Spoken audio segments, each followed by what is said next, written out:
అదే RTV app వార్తల్ని క్షణాల్లో చదివే అవకాశం ఉంటుంది. ఒక న్యూస్ పేపర్, ఒక టెలివిజన్ ఛానల్ మీ చేతుల్లో ఎప్పుడూ ఉంటాయి. ఒకటే ఒక సంవత్సరంలో మొదలైంది వాళ్ళ కథ. ఈ ప్రపంచంలో ఏ రాజకీయ నాయకుడు పడనన్ని తిట్లు, ఏ ముఖ్యమంత్రి అంత చండాలంగా ప్రజలతోటి తిట్లు తినడం ఈ మొత్తం ప్రపంచంలో ఎప్పుడు కూడా చూడలేదు మనం. అంత చండాలంగా తిడతా ఉన్నారు ప్రజలు ఈ ముఖ్యమంత్రిని. ఒక సర్వే వచ్చింది మన ఢిల్లీది. ఆ సర్వేలో చెప్పిన విషయం ఏంటంటే, మొత్తం భారతదేశ రాజకీయాల్లో ఒక ముఖ్యమంత్రి అత్యంత వేగంగా కిందికి దిగుతున్న ముఖ్యమంత్రి, కిందికి దిగిన ముఖ్యమంత్రి ఈ రేవంత్ రెడ్డి అని చెప్పి సర్వే వచ్చింది. 11 నెలల కాలంలో గ్రాఫ్ ఇంత ఎవరు పడిపోలేదట ఇప్పటిదాకా మొత్తం చరిత్రలనే. భారతదేశ రాజకీయ చరిత్రలో 1947 స్వాతంత్రం వచ్చిన నుంచి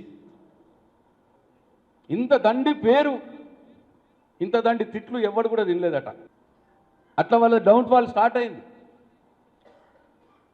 వాళ్ళు ఏదో ఇంత ఇప్పటిదాకా మొన్నదాకా చూసిరు, ఏమైనా వర్కులు దొరుకుతాయేమో కాంగ్రెస్ కార్యకర్తలు, ఏమైనా పరవీలు దొరుకుతాయేమో, మ్యామ్యాలు దొరుకుతాయేమో తెలిసిపోయింది వాళ్ళకు కూడా. ఏం వచ్చినట్లు లేవురా అని వాళ్ళు కూడా డీలా పడ్డారు. ఇక ఉసుక మీద పడుతురట. ఒకటి ఉన్నది ఇప్పుడు. ఇక ఏ ప్రోగ్రాం అయినా మొత్తం చేస్తలేడు. ఆయన చెప్పిన 6 గ్యారెంటీలు, 13 హామీలు, 420 వాగ్దానాలు ఏవైతే ఉన్నాయో అన్నిటిని కూడా టచ్ మీ నాట్ ఓ 20-30% ఏమైనా చేయాలి. ఏవో స్టార్ట్ చేసిన 2-3 స్టార్ట్ చేసిండు.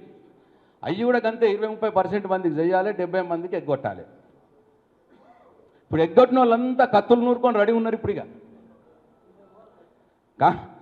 కాంగ్రెస్ పార్టీ కార్యకర్తల నాయకులు గల్లీలలో వదిలేరు. ఇప్పుడు ఇక పొద్దుందాకా వచ్చి నిజామాబాద్ లాడ్జులలో వండు, ఇంత ఏమైనా పరవీలు దొరికితే ఇంత వసూలు చేసుకొని లాడ్జులలో ఇంత వేసుకొని పండుకోవాలి. అంతే, గదే పని నడుస్తున్నది ఇప్పుడు వాళ్ళు.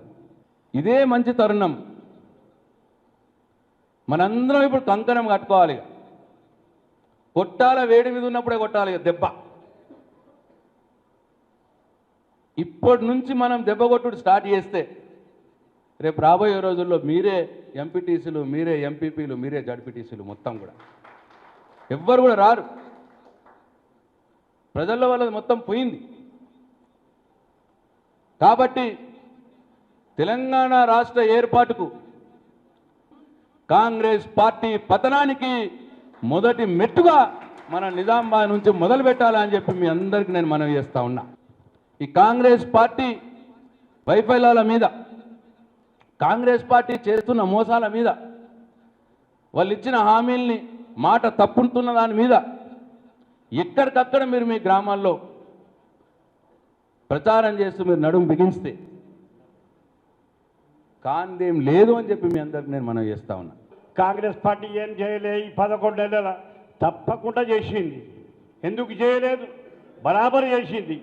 64 మంది ఎమ్మెల్యేలకు, మన దగ్గర నుంచి దొంగలు ఎవరైతే 6-7 పోయినో వాళ్లకు 71 మంది లెక్క తీయమని చెప్తున్న ప్రశాంత్ రెడ్డి గారికి, కంప్యూటర్ల కొడుతాడు జీవన్ రెడ్డి, వాళ్ళ లెక్కలు ఏముండే అప్పుడు మన దాంట్లో ఉన్నప్పుడు.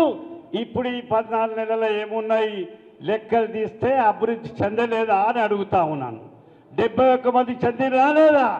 తెలంగాణలో 71 మంది అభివృద్ధి చెంది రాలేదా? అది లెక్కలు తీరి ప్రజలారా అని చెప్తా ఉన్నాను. ఇప్పుడు 5 సంవత్సరాలు అంటారు. 5 సంవత్సరాలు ఉంటుందో ఉండదో నాకైతే అర్థమైంది లేదు.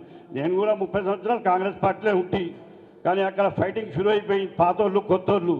ఇప్పుడు ఏం చేసినా ఎరుకుందా? ఇంకో విషయం చెప్తున్నా. ఇప్పుడు ఏవైతే టీఆర్ఎస్ పార్టీ, బీఆర్ఎస్ పార్టీ వదిలి పెట్టిపోయినో వాళ్ళు మెల్లగా మళ్ళీ టచ్లో ఉన్నారు కింద నాయకులకు. నాకు కేసు అయిందిరా, నేను పోయినా, నాది ఉండే కదా అది పాస్ జాగ్రత్త కేసు, లేకపోతే ఈ కేసు పెడతాడు, ఆ కేసు పెడతాడు, మళ్ళీ నేను దస్తీ ఈయనే వేస్తా, మళ్ళీ నేను వస్తా అంటారు. ఈయన చెప్పినట్టు ఇవ్వని రానియము బాబు. ఇక మీరు అటే మేము ఇటే, మీకు ఇక లేదు ముచ్చట్లేదు. అదే కడవ కప్పుకోవాలి, మళ్ళీ మీరు జైలుకి పోవాల్సిందే. మేము అధికారంలో వస్తాము, అప్పుడు మీ సంగతి చూపిస్తాం. మరిన్ని వీడియోస్ కోసం ఛానల్ ని సబ్స్క్రైబ్ చేయండి. లేటెస్ట్ అప్డేట్స్ కోసం వాట్సాప్ ఛానల్ ని ఫాలో అవ్వండి. ఆ లింక్ డిస్క్రిప్షన్ లో ఉంది.